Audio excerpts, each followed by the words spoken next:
Now, tomorrow, the Chancellor, George Osborne, will be grilled by MPs about how much political pressure was put on the Co-op Bank to take over 632 branches of Lloyds Bank. Preparing for that deal, according to former directors we've spoken to, cost hundreds of millions, made no commercial sense and ultimately crippled the bank. But was there political pressure on the regulator, then the Financial Services Authority? Tonight, Newsnights found out that the Treasury and the regulator clashed over a crucial problem that would have scuppered the deal a full year before it went too far and collapsed. And the regulator didn't exactly win the fight. Andy Verity's here with more. So what's this all about, Andy? Essentially, Jeremy, it's all about who or what killed the Co-op Bank. The view has grown that this was down to an incompetent drug-taking Methodist minister and other inept directors who really didn't know what they were doing banking-wise. But there is another side of the story, a side I've been hearing from former directors who do know about banking and were within the Co-op Bank, who say that it was 2 years of stretching to buy the Lloyds branches that really sealed the Co-op Bank's fate.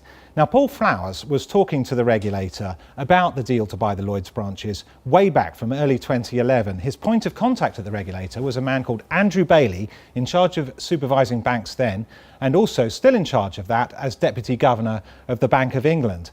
Now, in July 2011, Co-op bid to buy the branches. It announced its intention to bid, and within weeks, directors were leaving the Co-op and going to the regulator, warning them that they didn't think that this deal made commercial sense, and even asking Andrew Bailey, why didn't he block it? In March 2012, though, the regulator did come up with what it thought was a roadblock to the deal. What exactly was the roadblock? Well, in March, the FSA told the Treasury and the Co-op group that it was swallowing so many banks that it was far more like a bank with a few supermarkets bolted on than a supermarket with a few banks, and therefore it had to be regulated like a bank, a financial holding company. And the rules said that if that was the case, it would also be on the line for any losses the bank had, and it would have to clear out its board, so executives, instead of being democratically elected in the Co-op way, were instead approved by the regulator. Now, for the Co-op, that was a deal breaker. They were public about that. They said, this would be a deal breaker for us, and we're not sure we can do this deal. That was in March 2012. So the Treasury said they didn't like what the regulator was recommending. That's right. The Treasury disagreed, and I found out that they were completely opposed in their views. The Treasury, on the one hand, saying they could get round this rule. It didn't have to be that the Co-op group was regulated like a bank, and the Financial Services Authority disagreeing with that. And in fact, the events that played out subsequently showed that disagreement. But it wasn't the FSA that ultimately won, because I've also learned that Andrew Bailey, the regulator, later approved in June 2012 a waiver which allowed the Co-op off this. It let the Co-op off these rules, and suddenly the whole business of being regulated like a bank was no longer a problem, and the deal was all back on. This is a very complicated tale, but what are the Treasury and the regulator saying now?